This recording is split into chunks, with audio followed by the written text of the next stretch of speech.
This is The Bouquet Toss, a wedding planning podcast brought to you by thebudgetsavvybride.com to help you decide what to keep and what to toss from your wedding day plans. Welcome back to The Bouquet Toss. Today we're here for a special bonus episode with Kara Ghassabeh. Kara is a life coach and self-proclaimed bride whisperer. She exclusively serves brides who are navigating the stress, drama, and overwhelm of getting married, focusing on the emotional aspects of this life change and how it affects our closest relationships. Kara is joining us today to talk about normalizing the family drama that tends to come up around weddings, to explore why it happens and offer practical tips for how to handle it. We're so excited for this. I think everyone is going to relate to something about this topic. So why don't you start out by telling us a bit more about why you're so passionate about helping brides remove the stress from this wedding process? Yes, thank you so much, you guys, for having me. It's so fun to be here. I really fell into this career path after going through my own wedding. And I had been, a social worker and a life coach, and I focused on dating before. So I've always been like very romantic. That's sort of, I'm into it. And then I got married and I was like, how is this so hard? How am I the one who, I was 33 at the time. I felt like fully fledged. And yet I was like emotionally like brought to my knees during the wedding process. And I'm like the planning process. And I'm like, I cannot be the only one. After the fact, all the women are like, oh yeah, that was so stressful. But like, what about before? And like, so I'm really just like, it's such a beautiful time, the time from the proposal to the wedding. A lot goes on. It's chaotic, but it is the best time to stop and take a moment to figure out what's going on with you, what's going on with your closest relationships, so that you can like arrive at that big day and really be present for it. My biggest sadness is when I see a bride who has worked so hard to create so much beauty and elegance and just this incredible experience for their guests and for themselves, but she shows up and she's just exhausted, burnt out, strung out over it because along the way, her energy was just drained right out of her. Right. And I think it's so easy to let, stress and like family dynamics and all of that stuff, it all comes to a head around big family events. If anybody's had any family drama over holiday times, it's those times when everybody's all together in the same place, I feel like, where it can really just come to a head. And so I'm so excited for you to share some of your advice on how to navigate this, how to keep some of that stuff at bay. So yeah, let's jump into it. Before we do, I also just want to mention that part of why we feel so aligned with having this conversation with you is that so much of like wedding talk, it's about the day. And there's so much more to like your wedding and your marriage than just this like event that you're throwing. It's so true that there is such a special time between like the proposal and the wedding day, and it often gets clouded by just like event planning. And like, let's talk about all of the other things that happen during that time. I love that you talk about how it affects your closest relationships, because that's like family, friends, everything. And so I would really love to like dive into why specifically do you feel like for women, for brides, this is such a stressful time? Yeah, I think, wow, it's such a big societal kind of thing. And when you look back at weddings and how women were property and being handed off, there's just so many layers there. And then we sort of shifted from that into just like, well, the bride, somehow your identity, right, was tied quickly to your wedding day. That was like your value. And so then it's like, well, what does she look like? That virginity piece, like who is she marrying? In so many families, it was like if you could upgrade, you could like lift everyone, you were releasing the economic burdens. Like sociologically, historically, just we live in the patriarchy. Like there's just all of that. And then if you just like put that aside, there's just like the general notion in our culture that like this is her big day. And the groom's like, I'll show up like with my buddies and my tux.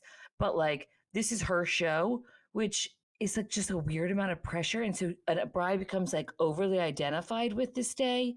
We're often taught to like, this is the day you're going to look your best and be your best, and it's going to define you. At the same time, we're going to like strip you of your last name and ask if you're going to become a mother and maybe drop your career. Be the best version of yourself while we're all staring at you and you don't even know who you are anymore. And meanwhile, the people you're like, okay, I got my best friends. Well, guess what? Susie over here, who you were like just in the trenches with and besties, all of a sudden now she's in a panic state that she's losing her best friend. So she's like ghosting texts and going through her own weird drama. And like your sister, who you thought would be your ride or die, is like pregnant with her third kid and kind of like, oh, wedding schmedding. All your people aren't your people anymore in this moment. Or like you and your mom, you're like, we're in it. And all of a sudden she's like having a midlife crisis because she's like, but this means you no longer need me. And now I'm going to lose you every other holiday and I can't deal. And she might go through a thing. So it's like all your people that you thought would be right there with you are going through their own thing. And that's where the brides come to me. They're just like, if they feel like they're holding it together, they're like, my people are going nuts on me. And that's why I'm here. And I'm like, it's usually everybody together. And that's why this time is so crazy. And then it's also like, we're going to spend the most amount of money on 8 hours that we're going to spend ever, right? It's just so much. Instead of being like anti wedding, I'm like, okay, let's double down. It is so much, but it's here to serve us. It's going to kick up a lot of drama, but with the people that really matter, that's worth it. If best friend is having a problem, like, hey, let's look at this. Let's take a pause. What is the relationship? How is it moving forward? How will we need to shift and change? With mom, you're right. Things are going to change.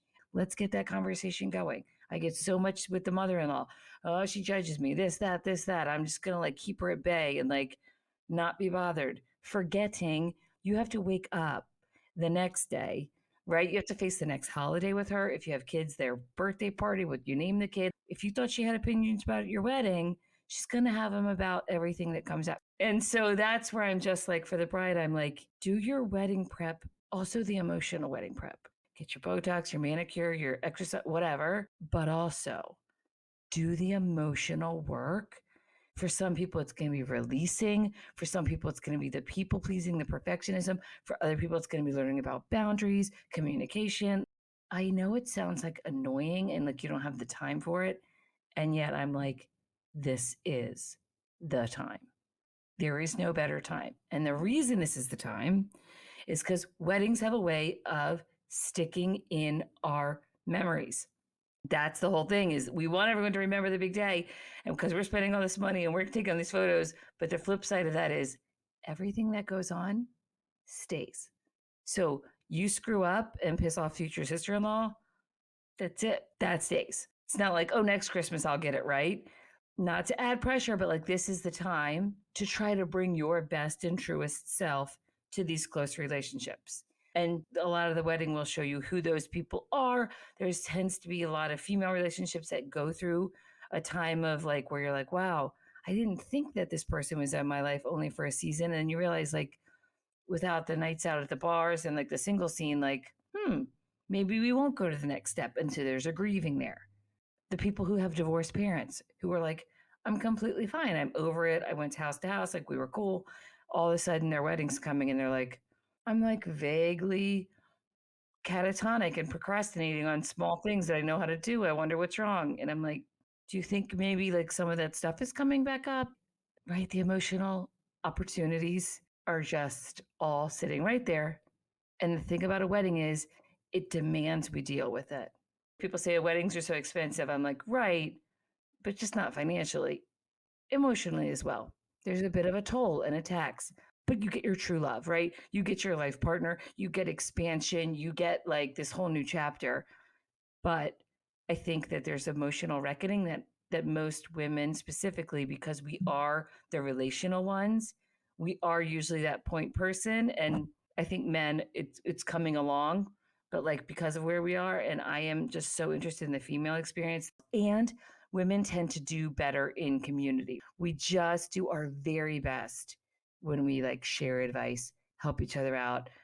I think culture teaches us to be competitive and just be like, I'm just gonna like look cuter than her and have a second dress and Instagram her, when really in our hearts we want to reach out and be like, hey, if you're freaking out, it's okay, I can help you.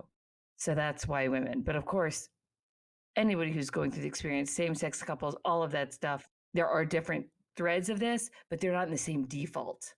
Like the cool thing I love about like same-sex couples and all of that sort of non-binary and the genders, like they get to renegotiate the gender stuff automatically. But for the hetero cis couple, culture has already decided kind of our roles, and we just kind of fall into them. And so that's why. I love so much of what you said. And the thing that I'm like so excited about just to hear you talk about it is like you're right. The thing with weddings is that when we're outward facing and planning and like having like this most exciting time of our lives, like in air quotes, we're not bringing all of this stuff up, but everybody goes through all of this emotional stuff. Like, I don't think anyone can listen to this and say, no, that issue with my mom never came up, or that issue with my sister in law, or like we're humans and melding families, right? Amidst all the pressure of everything else that happens with a wedding. Like, this is inevitable. And I would love for there to be a world where that's the thing people talk about when they're planning their wedding, where they can actually be like, today, instead of like, I'm cake tasting or whatever it is, today, I'm working through the changes that are going to come with my best friend, what this means for us in our lives, what, how we're planning to show up for each other, how we're going to navigate, how this is going to be different for us. That should be like on the list just as much as like find a DJ. If you don't do it then, I feel like maybe it's expected that you've done that work before the proposal, question mark. Do you see people doing that type of thing, like putting in that work before that, or the proposal is the moment where like they kind of realize, oh, actually there's all this other stuff that has to be figured out? Yeah, I find the proposal is that moment where everything shifts. Like I always think about it like you get a rock on your finger and it's like you pulled it out of the ground and made the ground less steady. I mean, I had a bride yesterday. They had been together 11 years. I'm like, is there anything to talk about this? And yet it's the wedding day that is bringing up unresolved feelings about the groom is having unresolved feelings about the divorce. And so he's like, oh my God. She's like, but the piece of paper is not going to change anything. But he's like, it means you get half suddenly, or it means you hate me. Like everything is fine now. But I watched mom hate dad, and I don't want that. I watched like auntie take all uncle's money. I don't want like, so it's like now all of a sudden. So, and I think too with our families, they'll watch you date. Okay, okay, okay. And then oh, got a ring? Hold on. And then all of a sudden I talk about like how when that ring goes on, your relationship enters the public domain. And it's now you've broadcasted what our intentions are, what's going on. We're getting married. It's official. It becomes like something that goes into the public, and then people look at it differently. They ask about it differently. They look at you differently, like, oh, that's who she chose to be the husband. And what does that mean about her and him? And it's just, it changes it. And it does bring up so many issues, even between the couple, right? Like you feel like you know your fiance when you get engaged, but then you get engaged and suddenly you look at them and you're like, because that's the forever lens. It just makes it different. And that's okay. That's good. That's your mind and psyche like adjusting to it. But that adjustment can be really sticky. You're like, why were we happy? We got engaged and now we fight. So many people are like, what the heck just happened to our relationship? So I do think there's something about that engagement. And that's where I'm like weirdly so passionate about broken engagements. I'm like, actually, this is okay to happen now. This is so many people date and then they're like, we're either going to break up or get married. And that's sort of the fork in the road. So then they get engaged and then they're like, wait, was this the right turn or the wrong turn? Like you're allowed, but what they do is like, okay, wedding planning. Then they're on the train. Then they can't get off because we have a deposit down. We told all the people on Facebook, so that's going to be awkward to roll it back. We like, I can't disappoint someone. Like, how do you give the ring back? Like, people literally, I've talked to so many divorced women, and 90% are like, I knew, but I couldn't stop it. For some people, it's like, I don't know whether I should break up or go all the way. That ring, can clarify it for you. If you let it, right? If you're willing to be emotionally honest. But like you said, because so much of your engagement is just considered wedding prep, it's not considered like, let's try this on. We miss it. It's honestly like a huge opportunity, I feel like, for growth and transformation, not just with your partner, but with all of your personal relationships. I mean, something we talk a lot about is like, it's really the first big project the two of you are tackling together, most likely. And so it's like teamwork, communication, obviously managing and balancing a budget, all of these different things. But the emotional side is so important too. And you are not necessarily fundamentally changing as a person because you're getting married, but your dynamics in all these different relationships are changing because of this new like context that you're saying, like the whole public domain of it all and all of that. It's just I feel like this conversation needs to be so much more normalized because everyone is grappling with these questions and insecurities and fears, and it's a roller coaster. So I love this conversation. There's a bit of shame that's kind of put on this. Like the narrative is that, like what we see in movies, what we see, in fairy tales, is that you're supposed to know. All of this is supposed to have been figured out before they ask, will you marry me? And then it's like you either say yes because it has been figured out or you say no because it's not. But that's not actually the case. Just truly because of the realistic factors of what putting a ring on it does for your relationship, but also what society then looks at your relationship as. I don't know. I'm just like loving this so much. And I agree, this has to be so much more normalized. Yeah. And so many people are like, I don't get it. Why would you do that? This is like when a woman is the happy. I'm like, that cannot be true. That is just not true. Like, she's telling you she's okay and she's happy because you told her that that's the only way to be. But like, it's like a reinforcing cycle. And we've seen it happen with motherhood and all these other things. And I'm like, let's just like chill out with the bride thing and let it be like, it's my next best choice with the person I love. Like, we're all doing our best. And yet, like, I've had brides lately who are like, I am so annoyed with just being a bride to be. Do you know what I have accomplished and like who I am? And like, yes, I'm marrying this human and that is lovely, but like, suddenly I'm nothing but a bride. People come at it from so many angles. And it's like, but they're like, oh no, we're just here to get the best flowers. No, we're not. We're here to work out a power dynamic. We're here to like forgive old wounds. We're here to get you back for like all this. There's so much going on. It's never about what it's about. When it comes to wedding invitations, you've likely debated whether to go online or IRL. Well, Greenvelope may just help you make that decision easier. Greenvelope's online wedding invitations save trees while saving you stress. But the best part is that they are easy on your budget without sacrificing anything when it comes to style or quality. If you're dreaming of invitations with high-end styles and printing processes like laser cut or letterpress, you know that can be super expensive. The good news is Greenvelope's digital invites can make those dreams a reality, giving you these amazing, sophisticated designs for a fraction of the cost. Not only do they do invites at Greenvelope, but they have thousands of beautiful designs for everything wedding related, from engagement announcements to save the dates to thank yous and beyond. So give your wallet and the earth a gift and get your savvy wedding invitations from Greenvelope by visiting greenvelope.com/BSB today. Okay, so I know you said this early on and you were like, I'm not anti-wedding. However, I've said it before on this podcast, so I don't mind bringing it up. Can we just talk about like, why do we all feel like this is what we have to do? We have to go through this craziness. We have to do this, plan this thing. We have to hide the negotiations of other relationships that are going on because of this next step we're taking with our partner. Why do we all do it? Why do we all feel like we're supposed to do it? Not that it's a bad thing. Like, weddings are wonderful. Yes, I'm a groupie there too.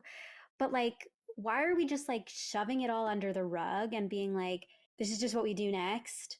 And not acknowledging this is actually a really complex, big life change Like, why? Yeah. Maybe there's not an answer, but Yeah, I mean, for me and my husband, it was like I came from like an Irish Catholic family, and he came from like Iranian Muslim family. So we had this weird culture clash, and we were both very close to our families and had these strong mothers who had very different visions, and the whole thing was just like a lot. And I'm like, why are we doing all of it? Like, it just got to a point where I'm like, this just doesn't seem worth it, right? Like, it just seemed like a lot. And then I'm like, I do think that weddings have a special place in culture.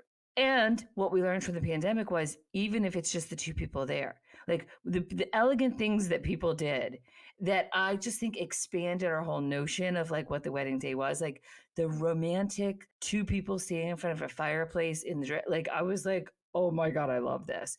And the people who were like, I will wait years to get my dance floor party. Like, it just was it was able to show people their priorities, who they were, and all of that. And I do think that there is something to like acknowledging that you are forever changing the family structure. And for me, that's really what's important about the wedding day. Is it like there was this day that our family changed.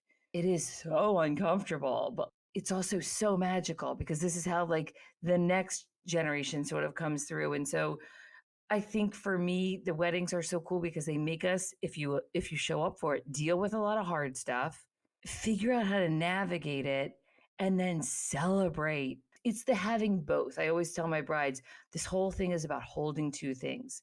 This is the best and the worst. It's about starting something new. It's about letting go of something old. It's about like, it's always going to be about both things. Like, it's very, to me, weddings like mirror nature in that way. Like, those flowers, the minute you cut them that are sitting on your, they're dying at the same time as like your old relationships are dying. Your single life is dead, but yet this whole new thing is flourishing. Like, and that, like I said, the families to be there, that was our number one thing that was important to us, was having our siblings all there. Right. And what was the most, to me, it's like, what was the most captivating part of that whole storyline was people freaking out about those brothers. But the brotherhood has been right. And when people look at their own, I think that captivates us because it's like when people looked at their own thing, it was like, my sister and I were so close until she got married. Or my sister and I never saw eye to eye until we were both married. And then we like could connect because we're both like, oh my God, husbands are weird and kids are hard. Like, and humans love ritual. Humans love ceremony. Humans love rites of passage. So the wedding has got to stay for that reason. But there can be two people to 250. Like, it can look like anything, but I think it's worth doing because of all the stuff that it kicks up for us. I think if we just kind of tried to slide into the courtroom and slide out and be like, hey, I just did paperwork and it's personal and it's not about any of you, is to miss the biggest point, which is it is about you. Because who you married is real connected to what went on with your parents. And who you married is real connected to like your parents' next chapter. You're changing your parents' lives with who you choose. You've got to admit it. You're changing your siblings' lives, you're changing your mother in law's lives, and they don't really get a say in it. So the least you can do, I think, is to like bring them into the fold in some sort of capacity. And the wedding is that time that we're forced to do it. And it's exhausting. I don't know, mind blown. I just love the way, like the framework you have around all of this. That makes so much sense. And even the cynical way that I propose that question, I'm completely like, wow, that makes all of the sense. Yeah, you're right. There's a reason that we haven't, the evolution from big ball to courthouse 5 minute walk in, walk out hasn't happened in its completion, is because we do need this like momentous thing that's marking this life change. We need this ritual. We need to have this to like move through lives. And like there's this other cynical part of me that's like, people feel like they have to get married because we live in a world where you need to make sure that you have protection, especially as a woman, like with health insurance being tied to your job. Like if that goes away, like, you need to have this thing. And then also this feeling, this very much comes into having kids or not. Like, are you going to be alone? Are you going to be like old and 80 and alone? Like there's so much in the way that our world works, that weddings are facilitating, just because it's like, I mean, ultimately, the idea is it's putting people together to procreate, and then like our like humans live, right? Like we have more humans and we keep having a society, right? So that's so unromantic, like when you look at it that way, right? But when you do come back to the fact that it's actually really such a beautiful thing that now, especially, we have the agency to say, oh, this is the person I want to do that with. This is the person that I want to introduce to my family, so that I've now added this to all the other people that I love. And so, like, being able to change that, like the shape of how you look at it, and really recognize that like this is a huge thing, like a powerful thing that you're able to do, that like you have the control over, to then say like, this is how we're all together going to evolve because this person is now in our lives. That is such a beautiful thing, and that is a reason to celebrate. Yeah. Mic drop moment. Okay, one thing that we didn't touch on like too specifically, but I heard you pull this thread a little bit, is how not only when you're getting married are you like figuring out your own things and your values and everything like that, but often you're comparing this to your parents' marriage. I also think parents just automatically compare what they had to what they think you're going to have because it's the only experience that they have. So naturally that's what they're going to do. And so wondering if you have advice or like stories of like working with some of the brides that you've worked with about like, how do you kind of separate that feeling of like, I'm either being told I need to emulate this marriage or I'm being told I need to avoid what my parents did. How do you kind of separate that and recognize that your marriage with your partner is its own thing? Yeah, I think this is a lot of sort of that marriage prep work that people aren't, they're doing it on some level, but they're not. They're sort of a lot of times reactionary to it, right? And they're either like, I want my parents' marriage, or I don't want my parents' marriage. And then your partner is going to have a thing. And it's just so part of what needs to be happening during that phase. And it's the first time usually that we get a really good look at another marriage. We know our parents' marriage, and then we can sort of look at our friends, but then when we see our in-law, like that's another marriage you tend to get like an up close and personal look. So I think that then really becomes the conversation between you and your fiance.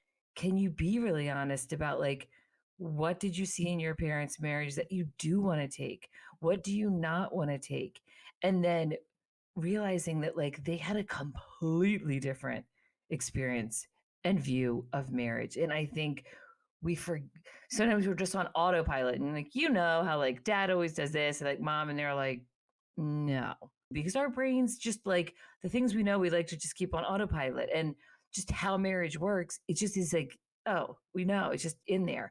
And then it's not until this moment where we're like, and what's another beauty of wedding planning is because like your fiance is just like, oh my gosh, like I've been at your dinners at your house and all that stuff, but like your mom is freaking out about what part? Your dad is insisting on his people. Like you start to see these weird things about how that other couple is. And then it really can help the conversation because it's like understanding there's so many ways to do marriage. We all can like renegotiate it. Obviously, generationally, so many changes have happened, right? And that's the tedious work of it, is like staying awake.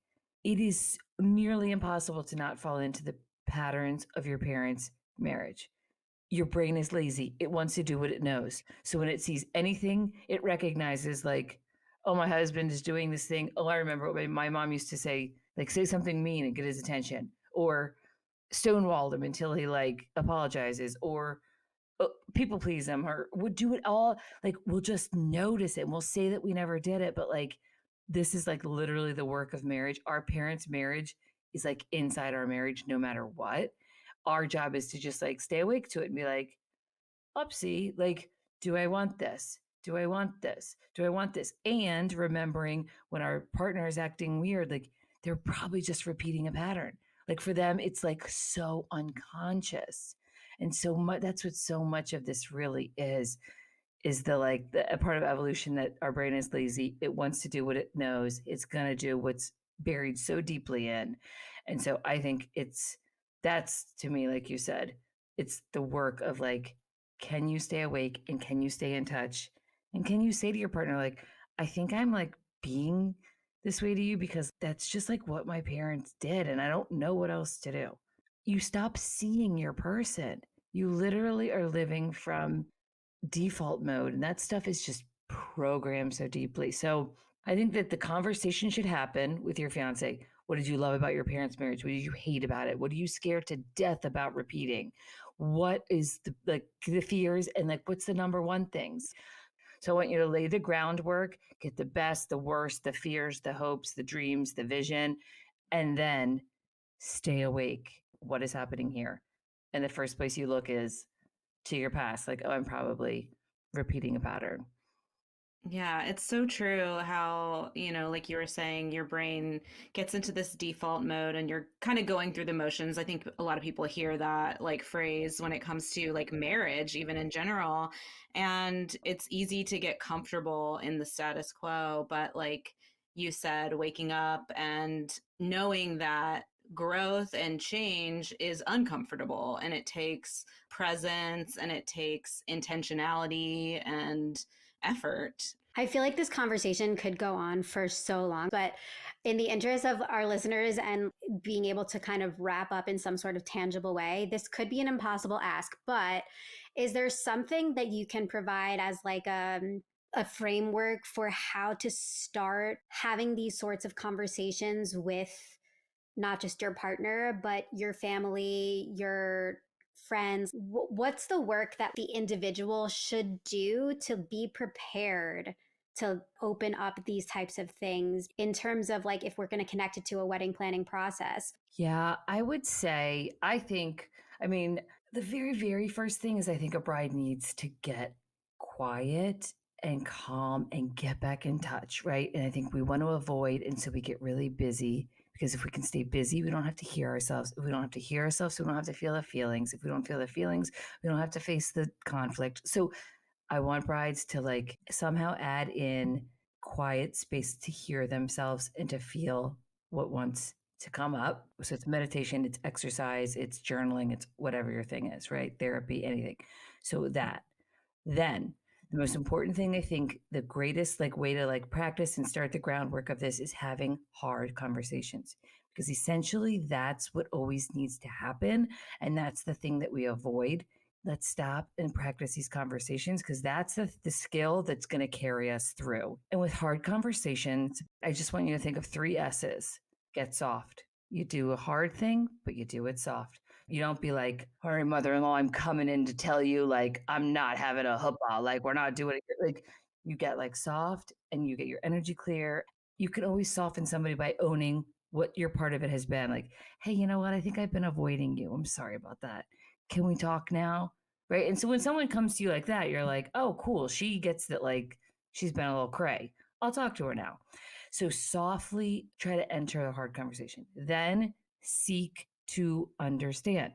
You have to listen because we always go into hard conversations just being like, this is hard because I got to get them to do what I want them to do. No, just seek to understand. And then the third thing is always summarize, like get on that same page because it's all about the miscommunications, especially when there's moving parts or high emotions. So that's really, I think, what my brides usually need to get going is get in touch with yourself and then just get a little map of how to have hard conversations. And it's those 2 things I think can change the game. I love that. Amazing. This has been just such an enriching conversation. I would love for you to share where our listeners can learn more about you, how they can get in touch, like all of that stuff. Absolutely. I have a podcast called Whispers to a Bride. So that's super fun, short episodes, just giving you something to chew on while you're wedding planning. And then I'm on Instagram at Kara Ghassabeh, and I do like a fun Q&A on Mondays, so you can get free advice there. And my website, karamorning.com, I've got a free bridal academy, a bridal prep academy, where you can literally go through video modules, say like, hey, have I thought through these things? Kind of like you're saying, like the cake tasting. I like try to throw up all the emotional issues. You can kind of check through like, oh, you know what? It's my friendships that need a little attention, or it's this or that, or this or that. So amazing. That's incredible. Thank you so much, Kara. It was such a pleasure to talk to you today. Thank you girls for having me. Yay. You've been listening to The Bouquet Toss, a podcast brought to you by the Budget Savvy Bride. We would love for you to join us in our free private community to get support and inspiration from other couples currently planning their weddings too. Consider the bouquet tossed in your direction so you can rate, review, and subscribe to the show on your favorite podcast app. As always, stay savvy and stay tuned for our next episode.